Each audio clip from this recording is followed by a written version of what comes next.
This is Perry Marshall, Evolution 2.0 podcast. I have Sy Garte today. I have had Sy on this podcast before. Sy and I have known each other for probably 6 or 7 years. We've met up at a number of different conferences.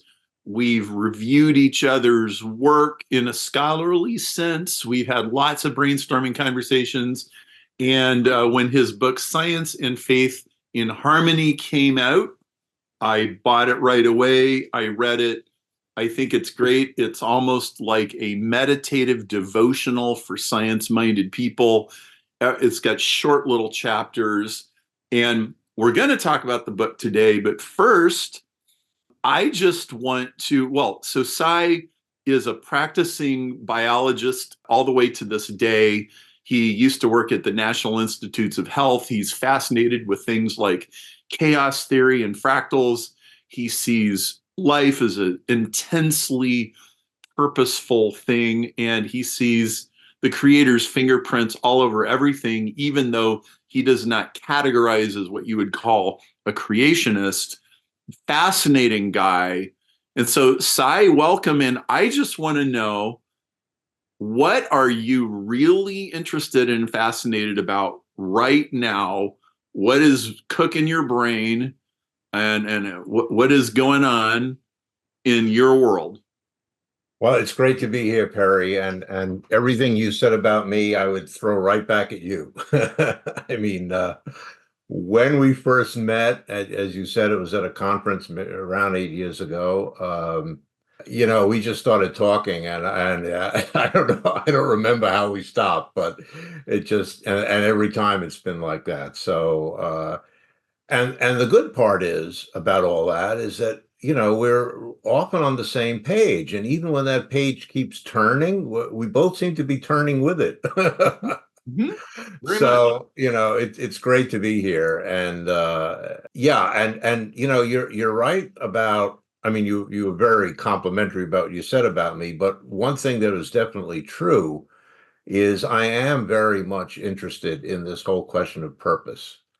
And I think there's a couple of chapters that talk about that in this book. But I'm now writing a third book. Okay, the first one was the work of his hands. I'll hold that up briefly, which we talked about in 2020, if I'm not mistaken. Yes, we did. It was a great book too. Yeah, and that talks about my journey to faith. It's kind of memoirish, and then also a lot about science, evolution. This second book, which just came out in February, and you were kind enough to endorse, along with a few other people like Lee Strobel and Arnold Sycamore and quite a few others, Buzz Rana. It makes the case that science and faith don't say the same thing, but they're in good harmony. So what they do say goes well with each other. And as you said, it's 44 short chapters. It's quick reading. You don't have to get yourself in a scholarly mood to read it. Mm-hmm. But I'm now writing another book, and that's going to be quite different from the first two. And in that book, I'm finally putting down all my crazy ideas, and I will say you're an inspiration, Perry, because you've done that. And I know it will be somewhat controversial in several quarters, again, following your lead. Yeah. So I could talk a little bit about that, as well as this current book, which is on sale now and is available, everywhere. And that, I don't know when that book will come out, but it's due at the publisher in a couple of months, and that's usually a year after that. So it'll probably be sometime a little over a year from now. It'll be available, but I'll be talking about it a lot. And this is the first time I've talked about it with someone else. So, well, most authors of books are at least 2 years ahead of whatever is in their books lately. Right. And so we're having a conversation of what's 2 years ahead of what everybody else is going to get. And since you're so interested in this notion of purpose, and you haven't even told me what the book is about. So like, we didn't rehearse this. We didn't set it up this way.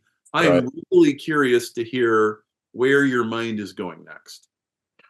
The working title I've given it is God and Biology. Mm, That's not going to be the title. As you know, publishers have a lot to say about titles, and we generally follow them. But that's the general idea. In my first two books, I really talked about, quote, science. But, what I say about quantum physics and what I say about other kinds of science is basically, I'm getting from other sources. I'm not a physicist, obviously. But I have been thinking a lot about biology, and that's where I want to focus on. And there's things about biology that are different, and that might be the theme of the book. mhm. Biology is a natural science, but it's different from the other natural sciences. And how is it different? Well, that's the question. And we don't really know, but we know it's different because as a biochemist, I always learned and standard biochemistry and standard biology assumes that biology comes from chemistry. Well, it does come from chemistry, but chemistry, the laws and rules of chemistry are not sufficient to explain biology. And I don't have to convince you of this. You said it before I even thought of it. and and you're right. And this book will include a lot of evidence for that. And there are several parts of it. One of the things that I talk about is this whole issue of evolution. And it's bothered me for some time that Christians are so divided on this issue of evolution, especially American Christians. Yes. And what I'm saying in this book is it's ridiculous to have this argument. It's a complete waste of time. There are plenty of things that Christians can argue about. Evolution should not be one of them for several reasons. First of all, most of the people who argue about evolution on both sides don't actually know what they're talking about. Agreed. They Agreed. don't know the science. Agreed. And I have some examples of that in the book. Once you know what the theory of evolution actually says, and by that I don't mean Darwin, I mean the current theory of evolution. And for those listening who don't know what that is, I recommend Perry's first book, Evolution 2.0, where he describes very nicely describes the extended evolutionary synthesis. And I would say is actually the first book and the best so far to do so. Mm. So take a look at that if you're not listening to this and not sure what I'm talking about. Uh, Today's evolution is not your father's or even older brother's evolution. It's quite different. It says a lot of different things and a lot of assumptions that people make, both pro and con, about the theory of evolution are no longer considered as being correct. It's a whole different ballgame. It's a whole different ballgame, and it's not just evolution that is a different ballgame. It's also all of biology. Your friend Dennis Noble, for example, is one of the pioneers in this, and he's not a theist as far as I know. You may know better, but I don't believe he's a Christian. No, no, I he's think so. some flavor of roughly Buddhist territory. Yeah, that makes sense, right? But he is and I don't have to tell you, I'm telling the audience, he is one of the most profound thinkers in science that I've come across. And his papers and even his whole journal is a treasure. And it's a treasure trove of Yes. good information. And what's happening in biology, and I'll just give one example, which occupies one chapter of this new book, is the whole question of cognition in life. And the evidence is now overwhelming. It's not just a few kooks, but it's becoming consensus that bacteria are cognitive. They learn, they make decisions, they act together, single cells without brains. And that's amazing. That is amazing. Absolutely. So there's a chapter on that. It's about agency, cognition, and teleology. I call it ACT. And you were saying about purpose, and here's the thing about purpose. At the origins of biology. By the way, interrupt me anytime, Perry, because I can just go on and on. You're doing good. At the beginning of biology was originally considered metaphysics because nobody could really say anything scientific about it. It was too hard. I mean, the best they could do was, label classifications. Okay, so this is a mammal, this is a reptile, and that was, the whole Linnaeus idea of trying to classify everything.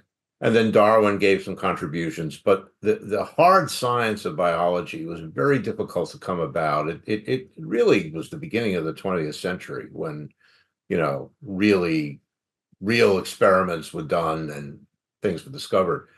And at that time, there arose a philosophical viewpoint, which is that in order to make biology a science, we have to get rid of any sign of the metaphysics. Okay, we have to say, okay, this is a hard science. It's a branch of chemistry. It came from chemistry. We're not going to talk about things like purpose, which is forbidden in chemistry, doesn't exist in physics.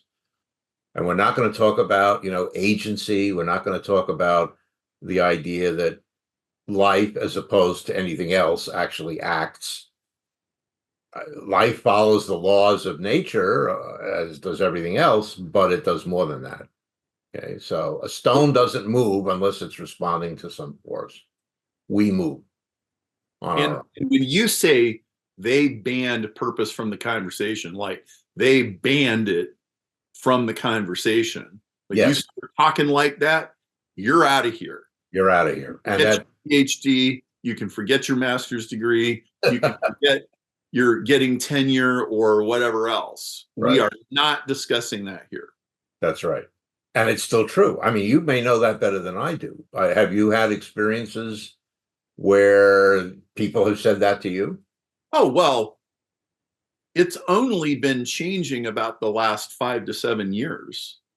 Yeah. Up until I would mark if I had to pick a date, it would be the 2016 Royal Society meeting that Dennis Noble organized. Right. Up until that point, if you talked that way, you were grabbed by the collar and you were ushered out the door. I remember when I went to that meeting, and almost all the speakers at that meeting were solidly in the biology is purposeful camp. They were in line with you and me and what we're talking about today, but they were outliers, and those kind of people had never been on a stage like the Royal Society before. There had never been a public platform where you could talk like that and get away with it. And I was looking for prize judges for my evolution prize. I didn't have any yet. And I was reaching out to people, and there was one guy that was at that meeting, and he was a grad student who worked in the lab of one of the speakers. And I sent him an email saying, so I think that biology is purposeful. I think the origin of life is purposeful. We have to get to the bottom of this. And he replied back, and he said something like, the idea that you are referring to has a great deal of merit, and there is much to commend it. And unfortunately, I just cannot further comment on that at this time. Like he was trying to signal agreement with me as subtly as possible, not incriminate himself, and not be involved in my crazy project. Yeah. And I found this across the board. In fact, my first prize judge was Dennis Noble, who I met him for the first time at that meeting. And I approached him and I said, hey, could we talk in a few weeks about this project I'm working. And so he agreed and he came on board. And then I got George Church, and then I got Michael Roos. And prior to that time, I had been reaching out. I had scoured Wikipedia. I had been all over the MIT website. I'd been all over the Stanford website. I'd been all over the University of Chicago website. And I was looking for people that I could bring on board as a prize judge to legitimize what I was doing. And I would just strike out and strike out and strike out and strike out. In fact, I got rejection letters. One week, I got a rejection letter from Stephen Hawking, Bill Gates, and Warren Buffett all in the same week. And they weren't from those guys. They were from their handlers. Oh, sure. They were polite. But like, I'm trying to give you an idea of how hard I was trying to get any engagement. And like the average professor would not touch me with a barge pole. Yeah.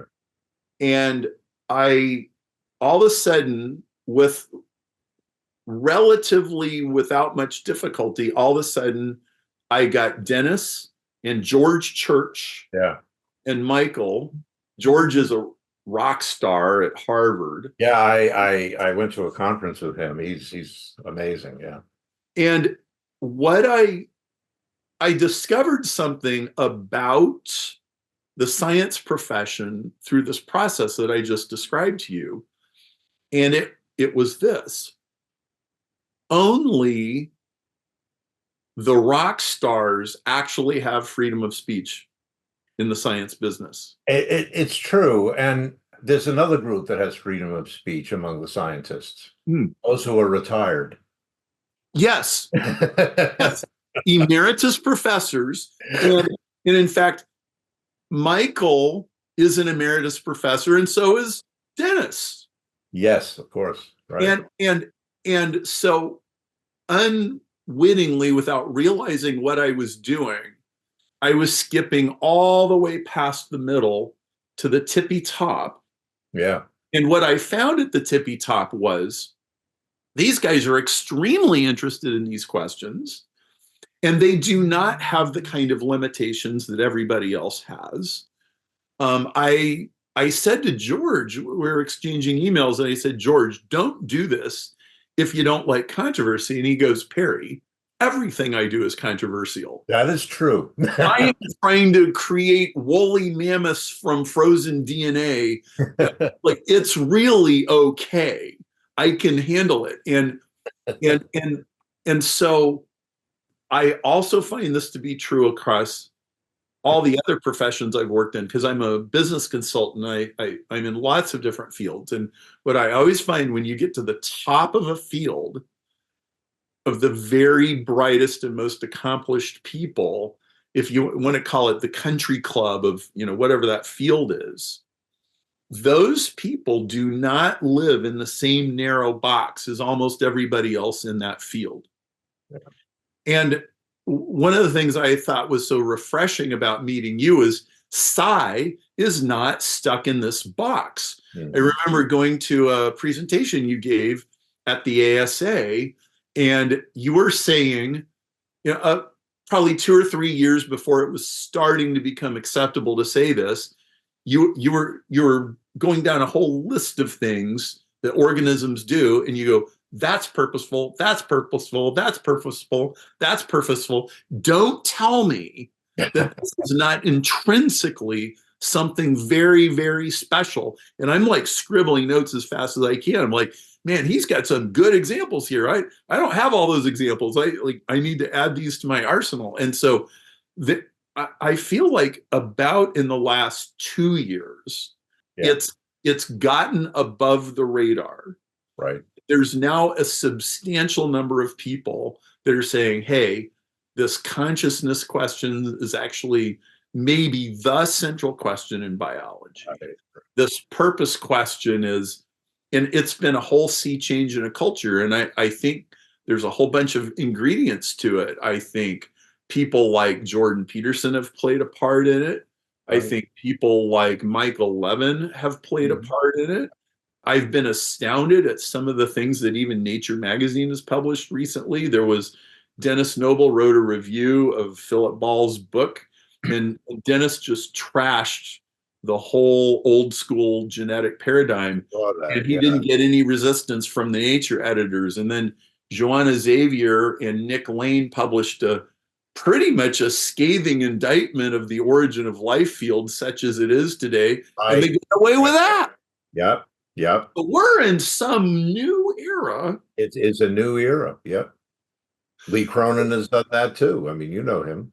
Yes, I do. So, So, the times they are changing, if I could coin a new phrase. I mean, there's no question about it. I mean, it's really remarkable. And sometimes when I started writing this book, I was thinking, oh, this is new and novel. And now I'm worried that by the time it comes out, it won't be anymore.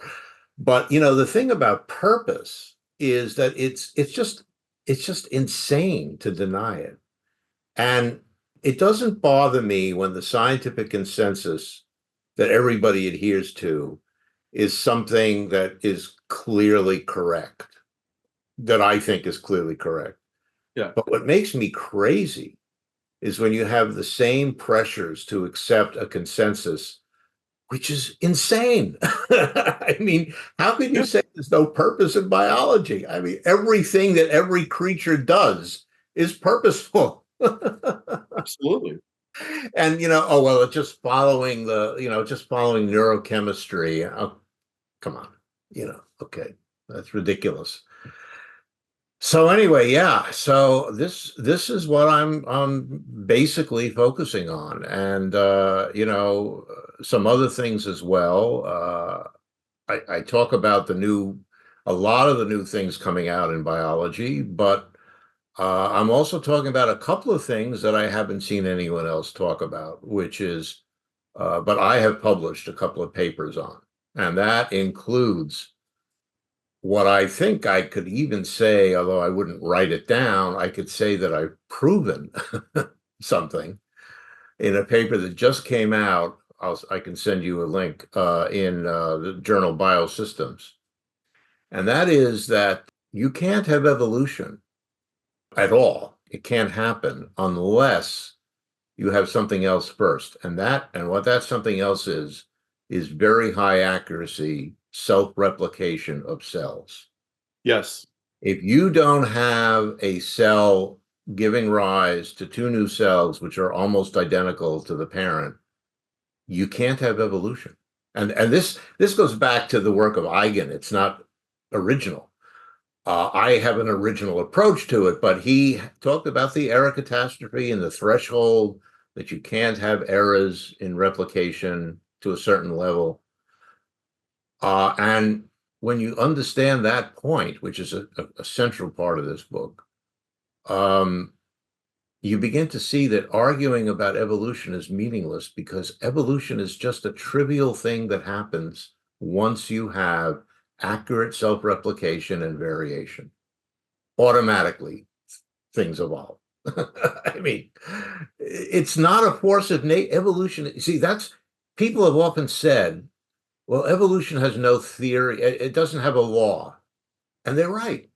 And there's a reason for that. It's not a force of nature.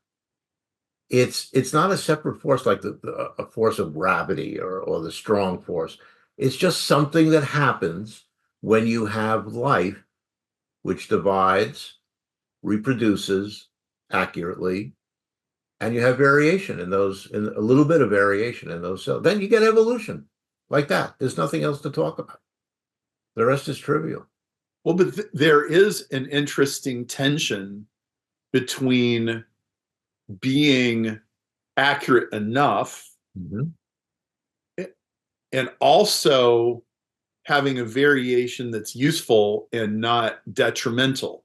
Right. That's where I think the interesting territory is. Yes. And how is it that organisms consistently choose odds that are way more in their favor than chance? Right. Right. I think that has got to be one of the most fascinating questions in all of science. And in fact, it applies to all creative human endeavors too. Yeah. Like Mozart is writing music and he puts a note down. That note isn't just random, but there are like 15 different notes he could have chosen, and they all would have been in the same key, but he chose that one because he was going in a certain direction. Right. This is incredibly fascinating. Well, I mean, I have a whole section on Susan Rosenberg and non-random mutations. I mean, when I was in grad school, and before and after that, mutations are random, period. End of discussion.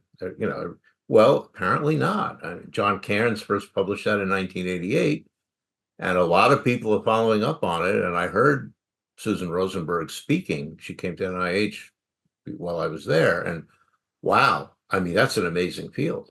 Susan is one of the underrated people in this field. She Amen. is really good. I know her. She's from great. Baylor.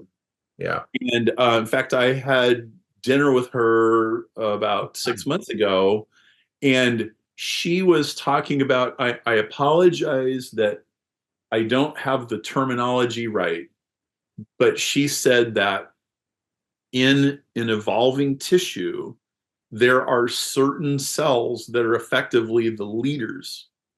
Maybe you know the term. Yeah. Oh, no, I know what you mean, but I don't remember the term. It's kind of like, think of it like Yeah.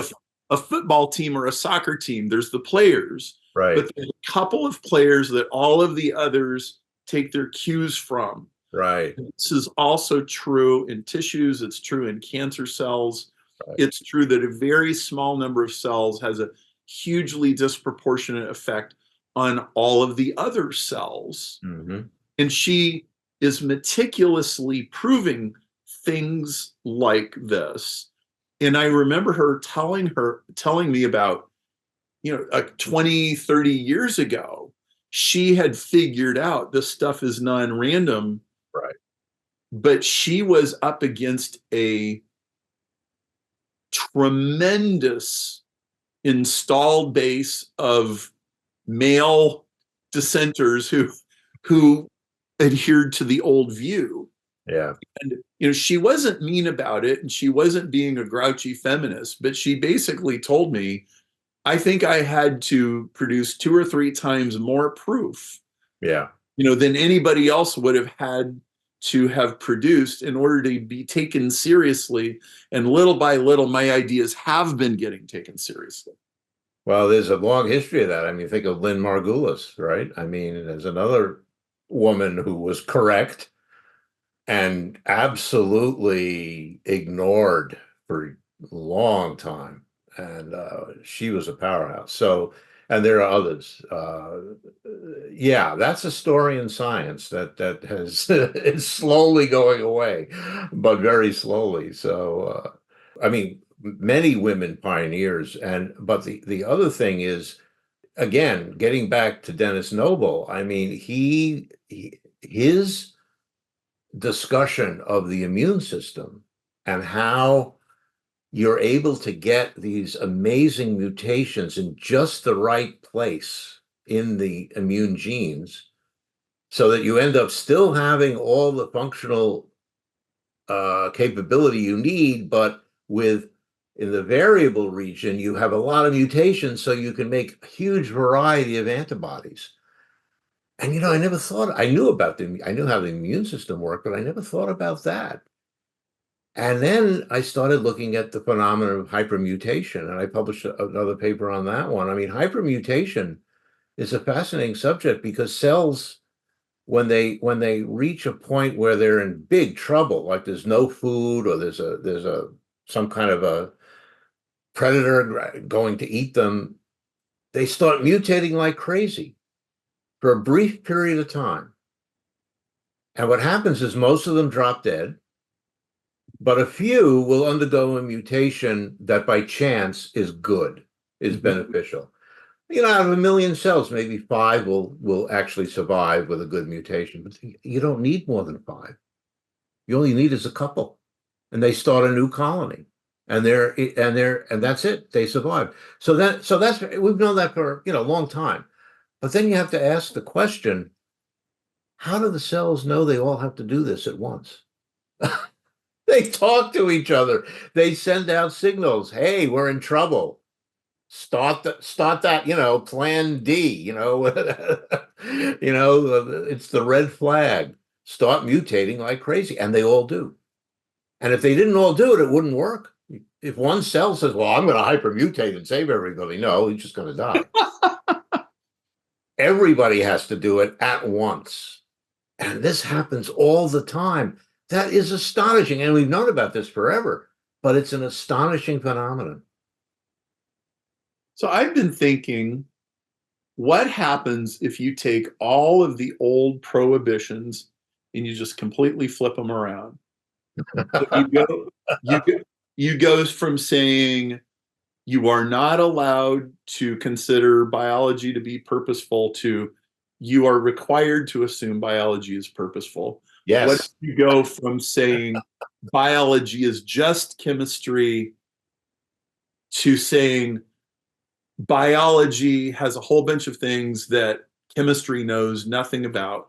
Right. What if you go from you can't anthropomorphize the cell to you have to anthropomorphize? I love it. And you say, when we are asking how all of these immune cells all at once know what to do, we have to assume they must have some social media in order to talk to each other. Social media could learn from single cells, frankly. And now we're cooking with gas. Yeah. Now we can really get somewhere in biology. There you go. We could bring back vitalism. Yeah. We need to use a different term because you'll never resurrect that term, but you're right. And that term, go ahead. No, I was just going to say that the essence of vitalism, to me, obviously it was discredited because it went crazy and said, no chemicals outside of life could be made. But the essence of vitalism was simply that. There's something missing in biology. There's something about biology that doesn't exist elsewhere. Mm-hmm. And that's true. That is undeniably true. You can't take chemistry and everything we know about chemistry. And I've been talking a lot with Jim Tour, who's, I don't know if you know, Yes, I do. Yeah. And, because we both agree with this, is that if you expect chemistry to produce life, it just ain't going to happen ever. And that doesn't mean that life isn't chemical. It means that there's nothing in chemistry that says, let's start living. There's no motivation for chemicals to even make a polymer, never mind, a cell. And so what is it? How does it happen? What's doing it? Something must be doing it. And people are making progress. They're looking at how RNA could be formed spontaneously with the help of a PCR machine, but we won't get into that. But anyway, seriously, there is some progress, which is always lauded as, a major discovery, but it doesn't matter because you can take everything. You can take all the DNA, RNA, proteins, lipids, sugars, polysaccharides, everything, every component in a cell, and put it back in a cell, and nothing. So what's missing? It's not the chemistry. So what are your thoughts about maybe the missing ingredient has a quantum component?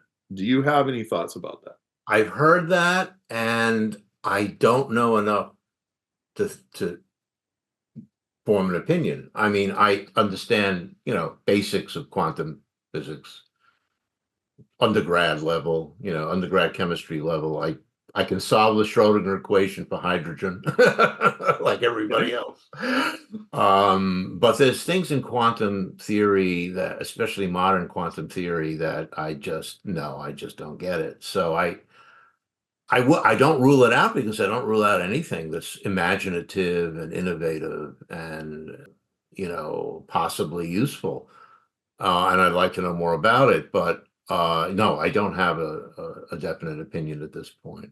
So where are your intuitions leading you? You must have an inner sense Mm-hmm. of where all this is going. So are there a couple markers along the way where you're saying, I'm pretty sure here's a point we're probably going to pass through in order to get to where we need to go. And here's another point we need to pass. What are some of those markers? Okay, what my basic bottom line point is this: we need new laws. We need new theories. Those theories and laws, and I don't know how to do this, uh, are going to need to incorporate, at a minimum, teleology as a force of nature, purpose as a force of nature, agency as a force of biology, if not anywhere else, and cognition, which is a kind of a general term that includes consciousness, but even very primitive kinds of cognition, Yes. which also I think is a force of nature. In other words, it doesn't come from something else. Now, how do we do that? That's beyond me. I'm not smart enough. And I don't know. There may be some people around now who are, you mentioned a couple of names of very smart people. But I don't know how to do that. But I think that, one of the arguments against this idea of purpose, incorporating purpose into our science, is that the ultimate question is, well, whose purpose is it? Okay.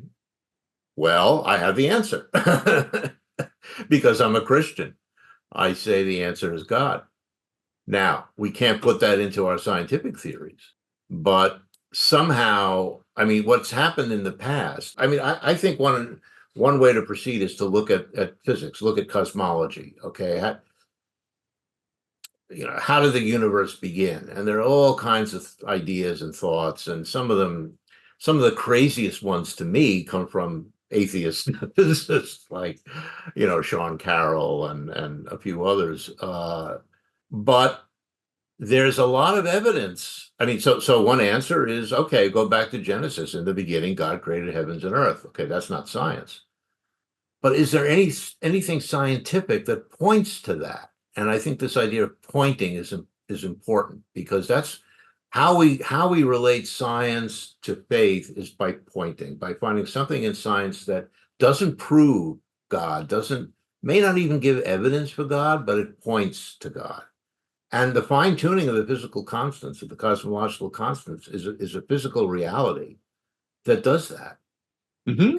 Okay. How do you get the strong force being exactly right? How do you get, the all the other cosmological constant, the gravitational constant, all these things that have to be perfectly set in order to have what we have? How does that happen? Unless it's a multiverse, but then you have lots of other problems, because how do you get the multiverse, et cetera? So I think that, and by the way, I know several atheists, smart atheists, who have said the fine-tuning argument is the best evidence they've seen for God, scientific evidence. I say it's a scientific pointer, and I think that what we're seeing in biology is the beginning of that. Once we can really bring purpose, agency, cognition into the basic laws and rules of biology, they will provide pointers to the ultimate reality, which is God's creation. I'd like to suggest the way that I like to think about this, which is I think of agency, consciousness, choice, the ability to make choices as a gift. Mm-hmm. I don't know, like if I go to the most root core of the idea, I reach a point where I don't know how to describe it mathematically. I don't know how to build it with Tinker Toys. All I can tell you is that God has choices, and he has granted the gift of choice making to his cosmos. Yes.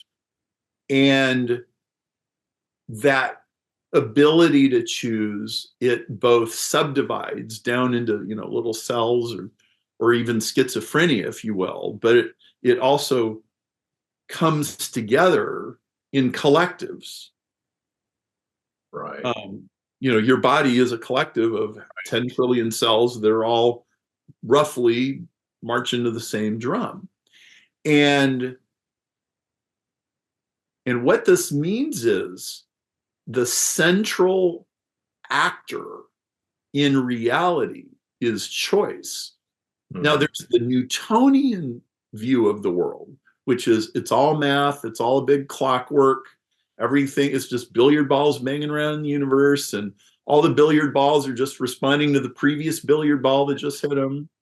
And that's really the only way that you can understand the world within the Newtonian paradigm. Right. But what you can say about quantum physics, for sure, without even knowing that much about it, there is no question that a observer changes the experiment, right, just based on what they want. Right. And you said this in your first book. You said something like, how could you possibly believe in a billiard balls universe when we know that looking for a particle or looking for a wave on the screen causes a particle or a wave? and it's, and it's across the room. You're not even touching it. Yeah. How could you ever know that and continue to hang on to it? And so I think this goes down to the very foundations of mathematics. Now, most people experience mathematics as a bunch of stuff that is written down in a math book and it's carved in stone and it's absolutely true, and you just work with it. And that's not wrong. But when you get to higher mathematics, what you discover when you get into grad school and you start talking to real mathematicians, what you find out is all of the original assumptions of all mathematics was at some point made up. Somebody decide we're going to count to 10 and have base 10, and then 100, 1,000, a million. Somebody decided that we're going to use the geometry that's in the geometry books and not some other geometry. All of these things were chosen because they worked. But all of mathematics eventually comes back to choices that were made. That's a good point. In my mind, I have flipped this around and said, we have effectively, science has been defined roughly as reducing everything in the world to a set of equations, because it's just a set of laws, and if you know the laws, you can predict everything. And what I'm saying is, if choice exists, then the universe can never be reduced to equations. And the universe and life, certainly life, I don't know about the whole universe, but everything that's alive revolves around the choices that it makes. Right. My theology is that this is a gift that God has given to everything that lives and breathes. Right. What do you think about that? Does that sit well with your way of looking at the world? Very much. In fact, I remember, as you were speaking, I remember thinking at some point that what we need is a new kind of mathematics. And I think the key thing here is equations, because what is an equation? An equation, it says that something is the same as something else. That's how we do mathematical science.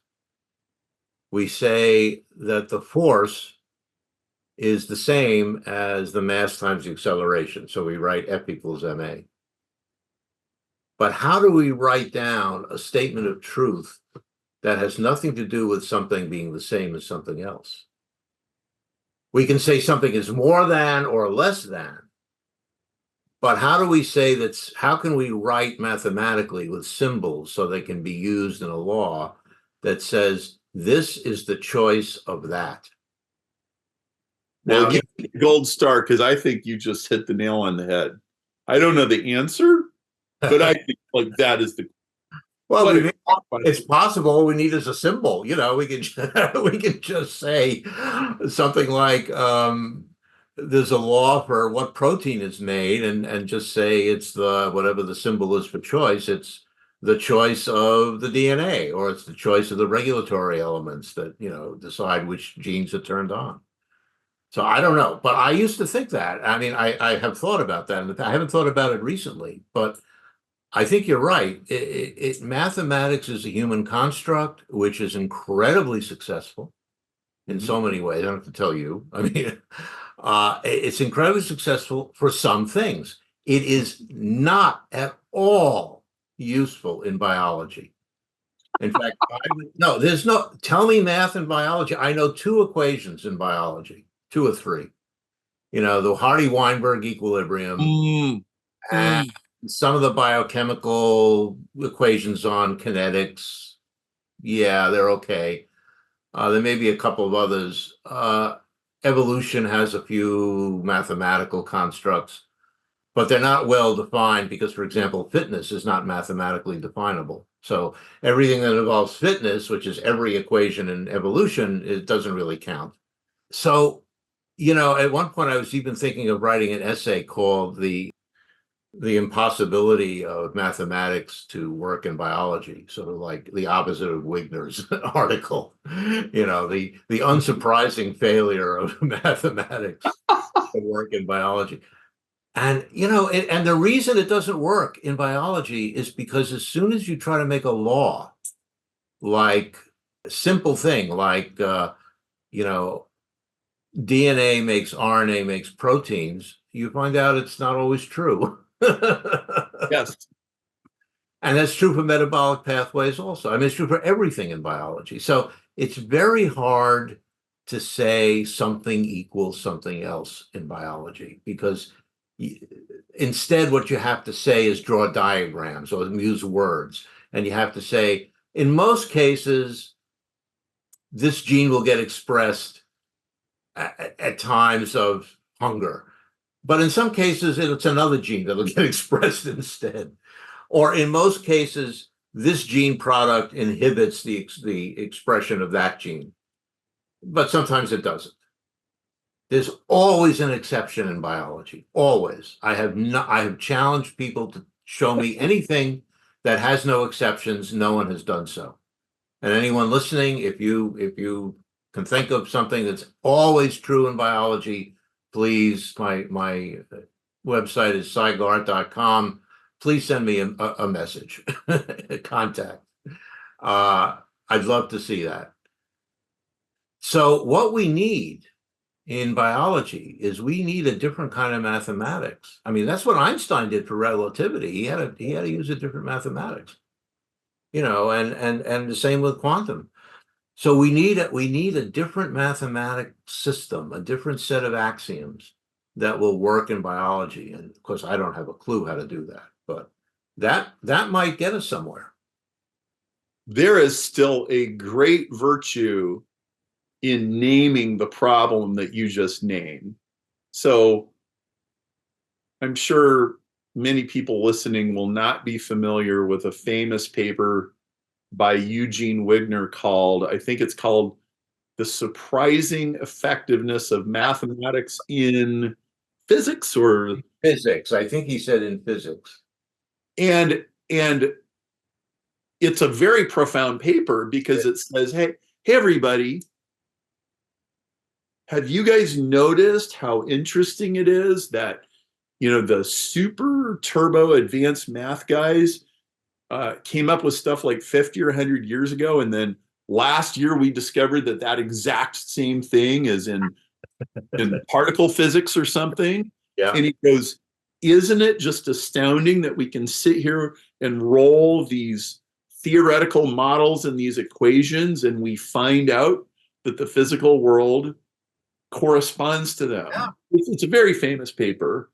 And Sy's saying, well, we need another paper called the surprising ineffectiveness Exactly. of mathematics and biology. And now that you mention it, has nobody written that paper?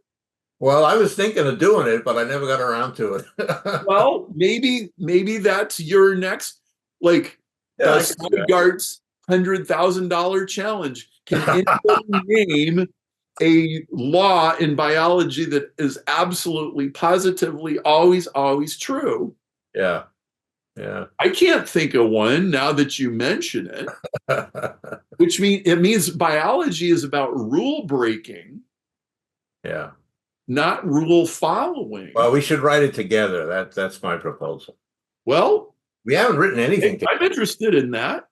I know a lot of other people that'd love to read a paper like that. Yeah. It's kind of, and you know what I would say in that paper? I would say, this might sound like just a cheeky postmodernist critique from some sour grapes guy. No, no, we're actually pointing out the elephant in the room that everybody's been trying to deny for 120 years.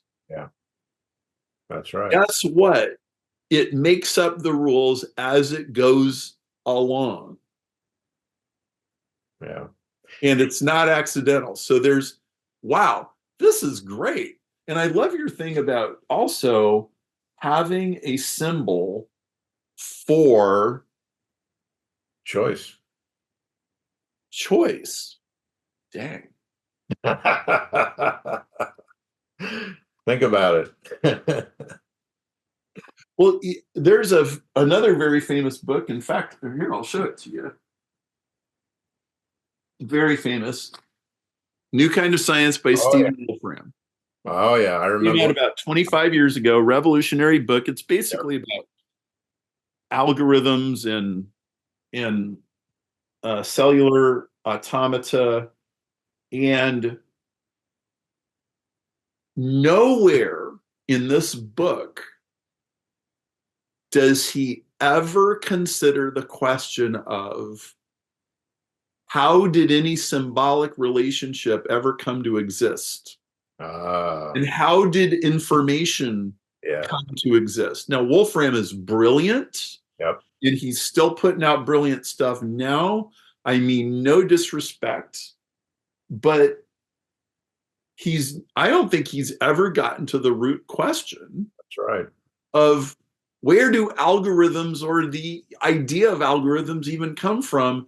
Where does symbolic information such as we find instantiated in DNA, where does it even come from? Right. The question is never put on the table. You having a symbol for choice is a way of putting it on the table. Mm-hmm. This is great. I had no idea we were going to talk about this. I didn't either. Wow. All right. Well, we'll pursue it. Offline at some point. So wow, that sounds really interesting. Yeah, it'll be fun. Okay. Well, I'm interested. Good. And meanwhile, for those who are looking for some devotional inspiration, and there's a lot of I said in the endorsement, this is like eating peanuts. You think you're just going to grab a couple, but then you end up eating the whole bag. That's what this book is like. And there are all these little tiny chapters. They're super easy to read. It's like perfect bedtime reading. And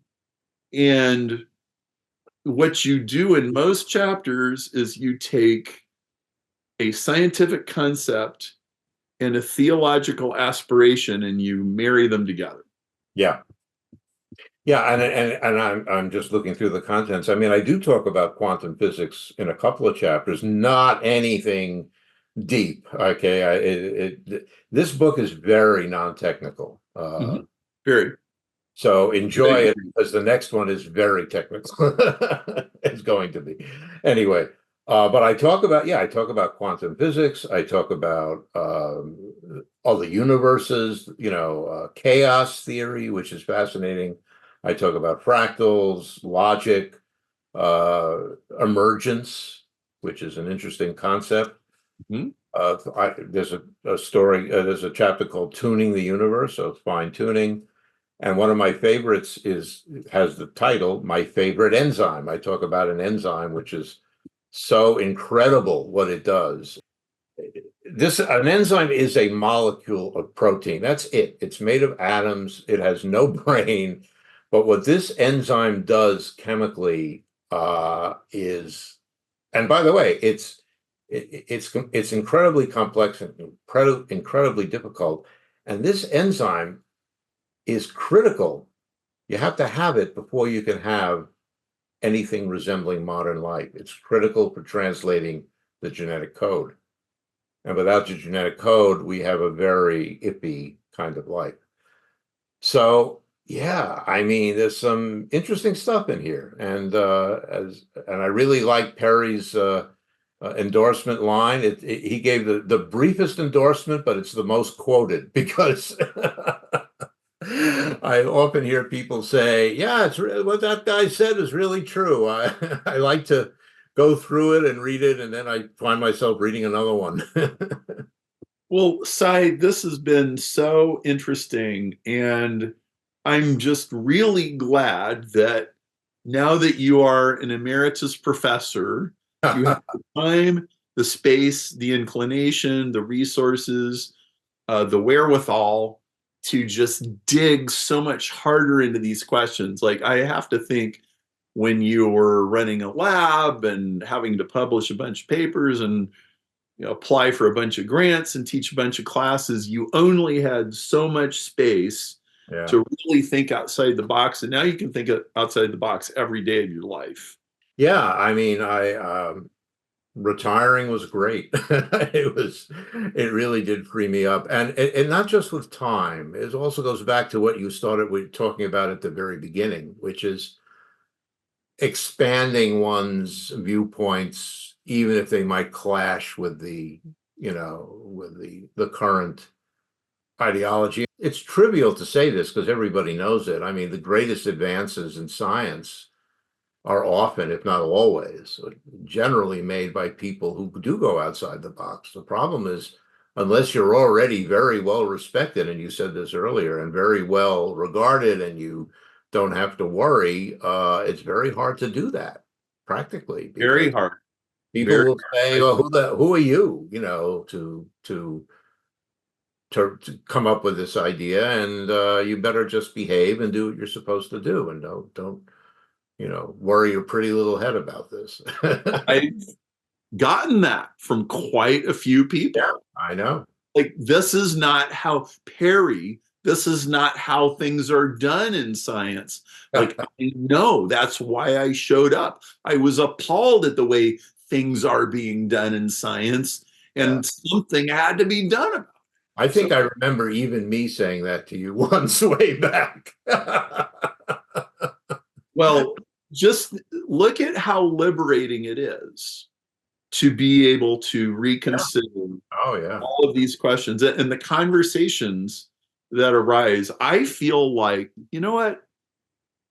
Yes, the world is, there's political correctness and the wokeness and the censorship and the cancel culture and all of that. Yes, that is going on. But what I am seeing, there is a lot of very vibrant conversations that are happening Yes, yes. across a lot of different bands and a lot of different fields. And like, all hope is not lost. There are some very good conversations that are happening right now, even though there's insanity. And that's why I feel good about where all this is headed. I do too. And to be frank, I was very surprised when my latest paper, this thing is about, was accepted by a good mainstream journal. Biosystems is quite well regarded. Mhm. And I think it's a sign of the times. And I should also mention, this is a little bit of a plug. There is a new journal that's been out a couple of years called Biocosmos. Yes, yes. And I'm on the editorial board of that. Mm. And I published one paper so far. I have another one in press. and there's a couple, and there are some very good papers coming out and have been published in there. It's a very new journal. As you probably know, and as many other people probably know, to get a new journal started is not easy. No. But the No. premise of this journal is to publish only good science. And I will tell you from my own experience, my first paper that was published there was peer reviewed like more than any other paper I've ever put out. But in addition, the basic point of the journal is we're not paying any attention to consensus. If you come up with something that's brand new and you can justify it as a publication, okay, you have evidence, you have, Yeah. reasonable theory behind it, etc., we will publish it even if it goes against the grain. Mhm. And they've been doing that. And we're looking for people to write papers, to join the editorial board. So that's something to, I think that's another indication that, again, as I said, the times are changing. And I think it is a sign of the times, because my understanding is that Biocosmos is a certain part of the intelligent design crowd getting together with certain parts of the secular crowd and saying, we're going to draw the boundaries a little different. We are going to have boundaries. We're not going to go full theology or anything like that. It's got to be testable scientific protocol, but we are not adhering to the shibboleths of the materialistic consensus Right. definition of science. And I understand they had one conference so far. Is that right? Yeah, they had a conference, then And another one was canceled. yeah, the instability in the Middle East has Yeah, that doesn't help, gotten right? in the way, but they had a really good conference. And the story I heard was that somebody who was very much on the materialist side sent a whole bunch of emails to everybody they knew, and they said, don't participate in that conference. That's just the intelligent design guys. Yeah. And a bunch of mainstream people like Addie Pross, for example, said, I don't care as long as they play by the rules of science. I Yeah. want to be in that conversation. And it was a great conference, and they seem to be off. So I don't know a lot more about it than that, but I from what I understand, I affirm everything you're saying. There are ID people on the board, but I would call them soft ID people. Mm-hmm. And of course, I'm not. I don't know if you know Zachary Arden, who's a friend of mine. He's on the board. A little. They're not ID people. The chief editors are Siegfried Shearer and Tony Fuderman. And ID is a weird tent because people have called me ID.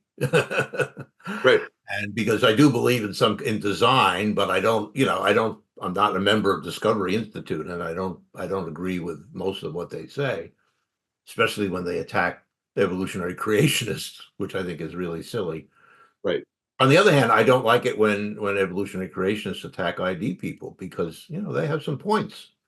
Well, exactly. And ID is a big tent. Yeah, it's a very big tent.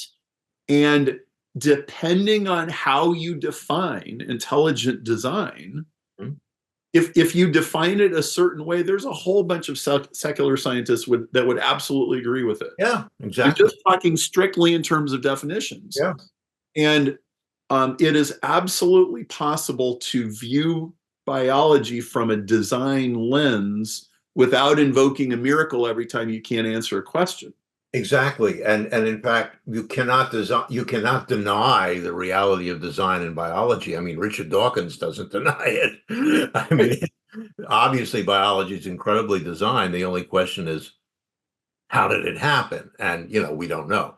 But ID claims it could not have happened in any way other than by acts of God. And I'm not saying that's wrong, but I'm saying that's not science. So, and this is why the journal is the journal would never publish a paper that says, here's a problem why evolution can't explain this, so this proves God. That's not a scientific statement. Well, And exactly. they would not That's publish. how they have laid out their set of rules Right. so that you can play on a scientific basketball court and everything can be fair and productive. And these are incredibly nuanced conversations, and nuanced conversations do not go very well in advertising, social media, newspaper Right. articles, mass movements. So there's really a filtering that happens when you say, all right, everybody, we are going to have a nuanced conversation about what all this means and what do we mean when we talk about metaphysics. And quite honestly, if you don't want to think and if you don't want to be challenged, don't come. Right. Right. And Just that's what I've loved. in your group and talk to each other and tell each other how bad that other group is. Yeah. And they will be doing the same thing. Yeah. And that's where we are in the country, probably in the world today. Yes. And it's something I don't like. Yeah, well, and you're doing something about it. You're absolutely doing something about it. Well, that's my mission. I mean, you remember, I grew up in a family that knew the truth. And the truth was communism. The truth was Marx was correct in every single thing he did and said. And there's a line which is clearly written by the Supreme Soviet of the Soviet Union, which can change all the time, by the way. So at one point, Hitler was bad, at another point, Hitler was good, and then Hitler was bad again. And you had to follow it wherever the line went. And I hate that because I lived through it.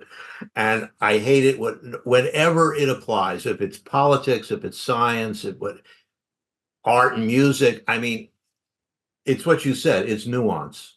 Mm-hmm. And this culture we have today, which is so divisive and so hewing to the line, okay, which is never say anything that might be construed as aiding the enemy. Yeah. I don't like that. And yeah, if I can do anything against it, I will do it. Well, that's what you're doing. It's what you're doing with your books, your blog, your Twitter feed. This has been so good. Thank you for having this conversation. All right.